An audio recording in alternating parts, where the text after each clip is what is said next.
Welcome to Flipchart Talks, where we guide you to become a stronger leader, turning strategy into success. We are proud to present our guides on your journey. Jeroen De Flander, one of the world's most influential thinkers on strategy execution, and Axel van Quaye, a celebrated visual storyteller, turning strategies into visual stories. Enjoy the journey. In this first session, Jeroen and Axel dive into the essential definition of strategy execution. Hello, Jeroen. What a pleasure to be with you in this session. I want to know everything about strategy execution. As a graphic recorder, I am at weekly basis in strategy meetings, and I see there's a lot of lack of knowledge about what is strategy and what is strategy execution. I know you're an expert in it. Can you explain a little bit more about it? Sure. Well, if we first take a look at strategy, strategy is a big choice. There are many fancy words that are used to describe strategy, but it's basically a decision on an ambition that you set out for the next 3 to 7 years. Basically, depending on how much capital is active in your industry, you either go for a shorter or longer period of time. Strategy execution is helping people making small choices on a daily basis to contribute to that overall strategy. So when we want to optimize our strategy, we want to optimize the choice. When we want to optimize strategy execution, we want to help people in the field to make better daily choices that are aligned with the overall ambition of the organization. And strategy execution is a business domain. So we're here now at the university, and you can study marketing, you can study sales, but you can also study strategy execution. And it's a new field that is now much more in focus than, let's say, 10 or 15 years ago. Yeah. I recognize indeed strategy is very often well scripted out. There are nice PowerPoints, nice communication about it. I don't see so much about the execution. And I also see very often that when I do a strategy session, when I draw it, and when I come a few months later in the company, that not so much of the work has been done and that we don't see many results, and sometimes the strategy even changed already.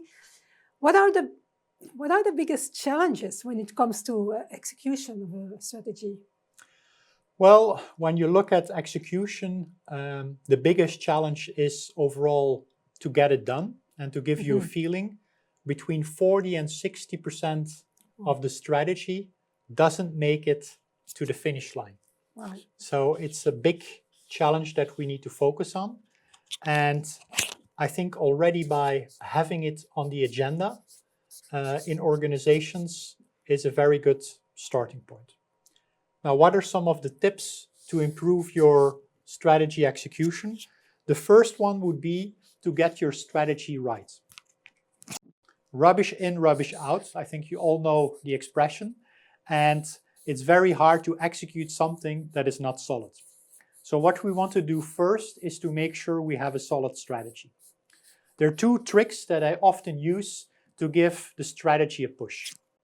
The first one I've learned from Michael Porter, the founding father of strategy. And he once told me that strategy is also about the nose.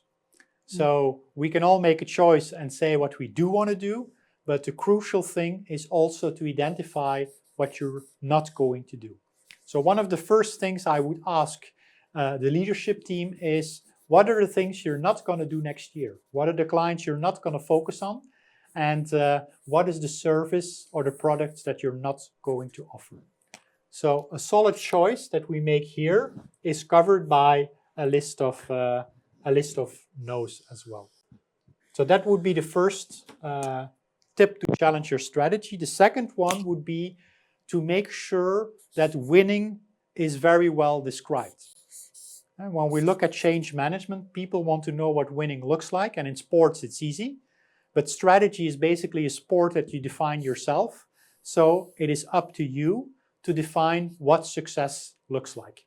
So what is the gold medal going to look like in 3 to 5 years? For example, one of my activities is a keynote speaker. My finish line for a very long time was, I want to speak to 50,000 people in 50 countries before I turn 50. So we want to have something graphic, that's your profession, so that we know what success looks like. And I think once we have a solid strategy, the second thing we need to do is to make sure we have a strategy execution process. There are many activities that are related to strategy execution. It's strategy communication, it's project management, it's setting individual objectives, coaching, evaluating people. There is a lot going on. It's like gymnastics. There are many separate exercises you need to master. And it's nice to map them all out and to make a decision for your own company to say, well, look, on this particular part, this is what we want to achieve, and on this particular part, that's what we want to achieve. The third one is what I call the bad guys. You can have the perfect strategy, you can have the perfect process, but human dynamics are key. My first boss at ADL told me, Jeroen, a strategy you can define with 2 people and a lot of data. And he was right. But strategy execution, everybody needs to be involved. So human dynamics are very important. When I wrote my second book, I did a lot of research and I found that there are basically 7 behaviors that kill strategy. And it's important that we're all aware in the organization what those 7 bad guys are and how we can tackle them in the most optimal way.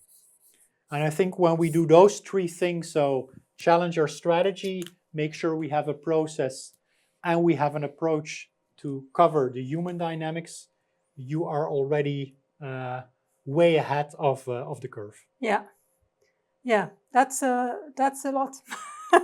That's a lot. The bad guys, we didn't touch them now, but we're going to dive deeper in them in the next session. So I'm looking forward to that. Each of the 7 we will cover in a separate session, yes. Yeah, and I remember talking about what success looked like many years ago when we started to work together for the first time. I think it's, 7 years ago or so. That by hearing your session, I did it for myself too, and it really helps. Yeah. So I remember for me it was like having 100 wows a year. So I wanted to impress. 100 wows, wow, that's cool. Yeah, so 100 clients, 100 jobs, and 100 happy clients. Yeah. And it really helped me to go for the last push to get the last client confirmed and happy. Yeah. And by doing so, it helps you also on your side to be much clearer on what do I need to accept, what do I need to accept. Yeah. And success breeds success. So I think once you're in a role, on a roll, it can be copy-pasted as well. Indeed. So nice example. Well, I'm looking forward to our road to success. To success and the 7 bad guys that we're going to tackle. Thank you, Axel.